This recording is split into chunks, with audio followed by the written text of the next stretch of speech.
일본에서 그 한국 전쟁 시기 일본을 주제로 해가지고 공부를 한 사람입니다. 그래서 지금은 일본 연구소에서 근무하면서 일본의 정치 외교를 담당하고 있지만 저의 근본적인 무릎은 한국 현대사에서 시작해서 한미 관계로 갔다가 한미 관계 사이에 일본이 있다라고 하는 발견 속에서 이제 일본을 주제로 공부를 했던 것이죠. 다시 말씀드리면은 한미 관계를 하다가 보니까 메가더 사령부가 있었고 메가더 사령부의 합의 체제로서 한국 점령이 있었다라고 하는 거에 대한 발견에서부터 저의 그 아카데믹한 커리어가 시작했다고 할 수 있을 것 같습니다. 그런 점에서 이제 저는 뭐 일본의 현대 정치를 공부하면서도 이 문제가 항상 저에게는 그 가장 근본적인 물음으로 와 있는 주제인데요. 처음에 이제 토론 부탁을 받았을 때는 요시다와 이승만 비교라고 해서 이제 그런 저도 평소에 좀 해보고 싶었던 주제였기 때문에 그런 문제를 다시 한번 좀 고민해보고 싶었던 생각이 있어서 토론을 맡았습니다. 그런데 오늘 와서 얘기를 들어보니까 단순한 비교라기보다는 요시다와 이승만의 역할 경쟁이라고 할까요? 그래서 동아시아에서 이 동아시아를 어떻게 사회하고 동아시아를 어떻게 할 것이었던가라고 하는 거에 대한 둘의 어떤 인식과 실천의 문제, 그리고 그것이 오늘 가지고 있는 의미, 뭐 이렇게 얘기가 정리가 된 것 같습니다. 그래서 그거에 준해서 저의 생각을 간단히 좀 말씀드리고, 또 제가 잘 모르는 부분, 앞으로도 저도 뭐 숙제로 가져야 할 부분들을 좀 던지면서 토론을 할까 하는데요. 저도 이제 아까 그 마지막에 던진 물음부터 거꾸로 한번 좀 가볼까 하는 생각이 드는데요. 그러니까 동아시아에서 이렇게 유럽에서처럼 이렇게 조금 더 고른 균형적인 그러한 주권 국가들의 어떤 뭐 안보 공동체라고 그럴까 그런 것이 만들어지지 않은 책임이 누구에게 더 있는가라고 했을 때 이제 요시다에게 더 있다라는 평가를 하시면서 이후에 그 과제를 갖다가 이제 제시를 하셨던 것 같은데, 그렇다면 이제 당시에 일본에서 뭐 현실 정치를 생각해 봤을 때 일본에서 동아시아의 다자적인 그러한 반공의 안보 공동체를 주장을 하면서 거기에서 일본이 일정 정도 역할을 해야 된다라고 하는 그러한 주장을 했던 정치가 있었는가라고 했을 때 답이 노는 아니거든요. 있었거든요. 그러니까 기시 같은 사람이 그랬었던 거죠. 기시 노부스키 같은 사람이 우리에게는 A급 전범으로 더 친숙한 사람이죠. 전전에 상공부 장관했던 사람이고, 그리고 또 한편으로 어떤 비슷한 생각을 가지고 있으면 정반대에 있었던 사람들이 있습니다. 그러니까 동아시아에서의 인터내셔널리즘에 충실하고 국민국가의 기본 속성인 군비라고 하는 건 포기할 수 없다라고 하는 주장을 했던 사람들이 누구냐면 사실은 공산당입니다.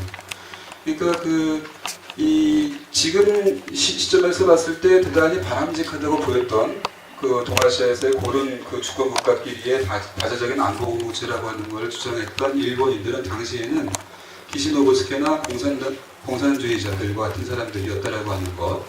그 사이에서 요시다가 밸런스를 잡으면서 전후 국가를 만들어야 된다라고 하는 그런 과제에 있었다라고 하는 거를 아마 좀 약간 펼쳐놓고 생각을 해봐야 될 것 같다라고 하는 게 일단 들었던 생각입니다.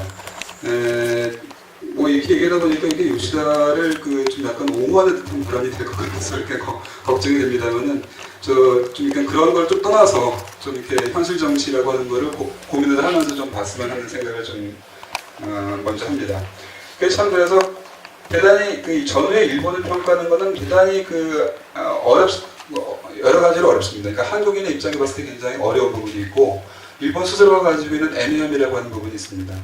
그러니까 한국인으로 봤을 때는 우리가 독립돼가지고 분단 전쟁으로 가는 사이에서 일본은 패전했다가 전후 보훈하면서 강화되는 그런 과정이어가지고 이게 한국과 일본이 항상 이렇게 착종되는 크로스되는 그런 결과들을 가지고 있어가지고요. 일단 사실은 배가 아픈 대상이죠. 일단 보기에 약사를 보기에 그런 데다가 굉장히 전후 일본의 행보라고 하는 게 굉장히 애매하게 이렇게 진행되어 왔어요. 일본을 지금 봤을 때 일본이 평화국가냐 그러면 한국에서 봤을 때 평화국가가 아니죠. 동아시아 국가들이 봤을 때는요. 항상 자위대라고 하는 걸 가지고 자위대가 적지 않은 군비를 가지고 있고 그러면서 그러면은 일본이 전후에 군국주의 국가였냐 그러면 그렇지도 않단 말입니다. 그러니까 이러한 그 아주 애매한 상태를 어떻게 표현할 것인가라고 하는 그런 그 고민 속에서 저는 이제 기지국가라고 하는 말을 꺼내가지고 이제 쓰고 있습니다만은 그러한 그 애매한 시스템, 이 애매한 그 일본의 국가라고 하는 것이 왜 만들어진 것인가라고 하는 그런 그 물음도 아마 여기서 던져줘야 될 것 같습니다. 그게 한 가지 좀 정치적으로 들었던 생각이고요. 그렇다면 이제 제가 왜 기지국가라고 하는 말을 꺼냈는가라고 하는 부분인데, 이제 동아시아와 이제 한국과 일본의 위치를 갖다가 좀 어떻게 보고 있냐면은,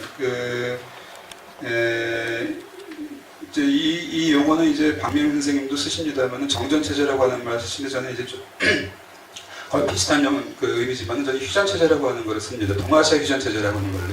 그러니까 한반도 휴전체제가 아니라 동아시아 휴전체제라고 하는 얘기를 쓰는데 이게 이제 한국전쟁의 결과로 나타난 동아시아 국제체제죠. 그러니까 박명훈 선생님이 그걸로 봐가지고는 여기에 4페이지에 나와 있는, 4쪽에 나와 있는 그 그림입니다만은 그러니까 미소 간의 글로벌 냉전이 있고 중일 간의 지역 냉전이 있었다라고 하는 말씀으로 이렇게 아까 표현을 하셨는데 사실은 중일 간의 지역 냉전이 있긴 있지만은 글로벌 냉전이 동아시아에서는 한국 전쟁으로 인해서 변했다라고 하는 게 저의 생각입니다. 그러니까 중일 냉전이 있으면서도 그 위에 있는 글로벌 냉전도 동아시아에서는 약간 변이가 되었다, 변이가 되었다. 그것이 이제 휴전 체제라고 하는 걸로 저는 보고 있는데요. 그렇기 때문에 이 동아시아에서 그 냉전이 90년대에 탈냉전이 되면서 동아시아는 여전히 냉전이 남아있다라고 하는 식으로 인식하지 않고 글로벌한 냉전이 위에 있던 껍질이 벗겨지기 때문에 동아시아에서는 휴전체제라고 하는 대단히 발화성이 높은 그런 체제가 오히려 전면으로 드러났다. 그래서 오히려 90년대에서는 어떤 세계의 다른 지역보다도 동아시아가 굉장히 안보 면에서 굉장히 위태로운 그런 상태가 됐고 북한 문제가 그로부터 굉장히 전면으로 드러났다라고 하는 게 저의 생각입니다. 그래서 이거는 이제 또 일본 쪽에서 말하면 어떤 식으로 얘기할 수 있냐면요. 일본은 한국전쟁 시기에 상당히 많은 보이지 않는 협조를 했습니다. 일본의 존재 자체가 이미 침몰하지 않는 항공모함, 불침 항모의 역할을 하면서 일본에서 출격하는 여러 가지 전투기, 폭격기, 함대들이 이제 한국을 미국과 함께 미국의 전쟁 전략에 봉사를 하면서 한국에서의 전쟁 수행에 이제 커다란 역할을 했지만은 그 시스템을 유지하지 않고 일본이 강화 독립할 수 없다라고 하는 것이 이제 동아시아의 현실이었기 때문에 그 시스템을 유지하면서 일본이 강화 독립을 했다. 그러니까 일본이 한국에서 유사시 항상 역할을 할 수 있는 그런 상태로 독립을 했다라고 하는 것이 이제 저의 기지국가론의 출발입니다. 근데 이때 일본은 어떤 구상을 가지고 있었냐면은 한국이 휴전 이후에 어떤 모종의 국제적인 협약 속에서 새로운 운명을 걸어 나갈 때 일본은 거기에 꼭 참가를 해야 되겠다라고 하는 강렬한 의지를 가지고 있었습니다.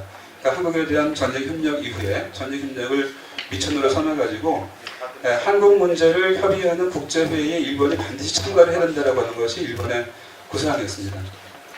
근데 이거는 미국이 반대를 하고 그래가지고 국제여론에서도 부딪혀가지고 결국 포기를 하게 되죠. 그러면서 포기를 하면서 일본이 만들어 놓은 문건이 외무성에서 만들어 놓은 문건이 있는데 그 문건을 가만히 읽어보면은 내용은 이렇습니다. 한반도에서는 더 이상 전쟁은 없다 라고 하는 게 첫 번째 결론이고 두 번째 결론은 뭐냐, 한반도에서 그렇다고 해서 통일이 있느냐, 통일도 없다라고 하는 겁니다. 그러니까 한반도에서 전쟁도 없다, 통일도 있을 수 없다라고 한 두 가지 전제로 일본의 외교를 구성하라라고 하는 게 일본의 외교였습니다. 이러한 외교 구상이었기 때문에 아마도 이건 아마 요시다의 생각이 오히려 반영된 거라고 저는 생각이 드는데, 때때로 관료들이 만들어내는 문건이라고 하는 거는 윗사람의 눈치를 보면서 만들어낸 문건이 많지 않습니까? 그러니까 아마도 요시다의 의향을 받아서 외무성이 만들어놓은 문건이라고 생각이 되는데, 즉 전쟁은 없다, 통일도 없다라고 하는 전제하에 선다면은 일본이 굳이 다자 안보요 조약을 만들어서 거기에 들어가야 할 이유가 하등 없습니다. 그것이 아마 전후 동아시아 냉전 또는 동아시아 휴전 체제 속에서 일본이 유지해왔던 그러한 외교 기조였고, 그것이 깨지는 게 아마 탈냉전 이후, 그러니까 휴전 시스템이 전면으로 부각한 이후의 상황이었다. 90년대 이후였다. 그래서 일본의 보통국가화라고 하는 것이 시작되는 것이 90년대라고 하는 것을 이해할 수 있는 것이죠.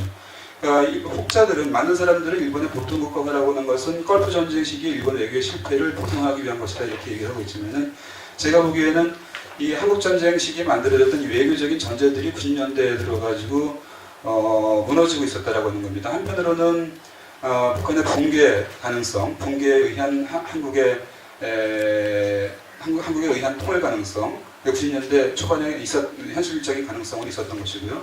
한편으로는 북한이 도발을 해가지고 전쟁을 일으킬 가능성이 있다라고 하는, 즉 전쟁도 없고 통일도 없다라고 하는 대전제가 무너지면서 전쟁이 일어날 수 있고 통일이 어느 순간 일어날 수 있다라고 하는 그러한 새로운 그 환경으로의 그 전화 속에서 일본이 보통국가화하면서 그와 동시에 한편으로는 그와 보완 관계로서 동아시아 공동체 논의가 한편으로는 나오는 그런 것으로 이해할 수 있다라고 하는 게 저의 생각입니다. 그래서 그 크게 잡아가지고는 그런 얘기를 할 수 있지 않을까 하는 생각이 들고요. 또 한 가지 동아시아를 넘는 방법이라고 하는 문제를 던져주신 것도 굉장히 저로서는 이제 이 두 사람을 함께 하나의 그 틀 위에 놓고 바라보는 하나의 방법으로서 굉장히 중요한 문제 제기로 생각이 되는데, 그러면서 한 가지 드는 생각은 공교롭게도 요시다와 이승만은 두 사람 다 아마도 아시아 부재의 전략이었다. 아시아를 비우면서 동아시아를 넘는, 동아시아를 비우고서 동아시아를 넘는 그런 전략이 아니었던 거 하는 생각이 들고, 그것 때문에 아마도 이 시기에는 이루어지기 어려웠던 전략이 아니었을까 하는 생각이 듭니다. 그래서 지금은 이제 어떤 지향점은 지향한다 하더라도 동아시아를 채워나가면서 동아시아를 넘는 그런 전략을 구상해 봐야 되지 않을까라고 하는, 구체적인 거에 대해서 조금 더 여러 가지 논의를 해봐야 되겠습니다만 그렇습니다.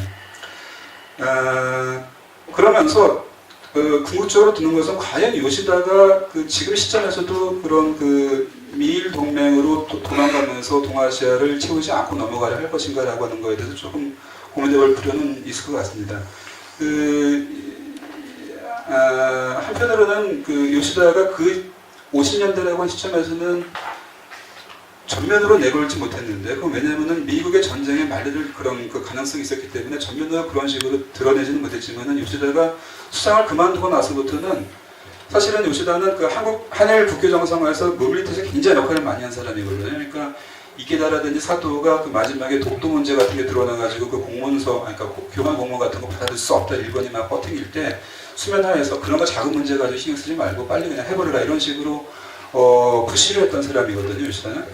그러니까 한편으로는 요시다는 굉장한 반공주 입장에서 아시아를 어떻게 이 반공의 어떤 안보 공동체로 만들어갈 것인가라고 하는 것을 꾸준히 고민을 했고, 그러면서 독일의 경험을 아시아로 가져가지고 아시아에서 나토 같은 걸 만들어야 된다고 하는 것을 수상 그만두고서부터 굉장히 얘기를 많이 합니다.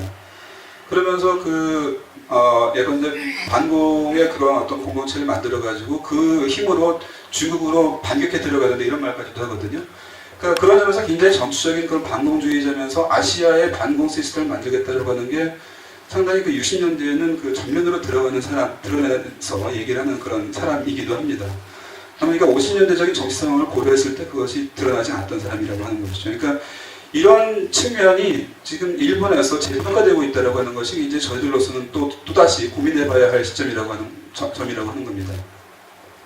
조금 얘기가 길어집니다만은, 일본에서 오랫동안 요시다에 대한 평가는, 이거는 구체적으로도 정착된 평가인데, 경무장 경제주의 노선에 요시다 독트린을 깐 사람이라고 하는 식으로만 여태까지 이해가 되고 있습니다.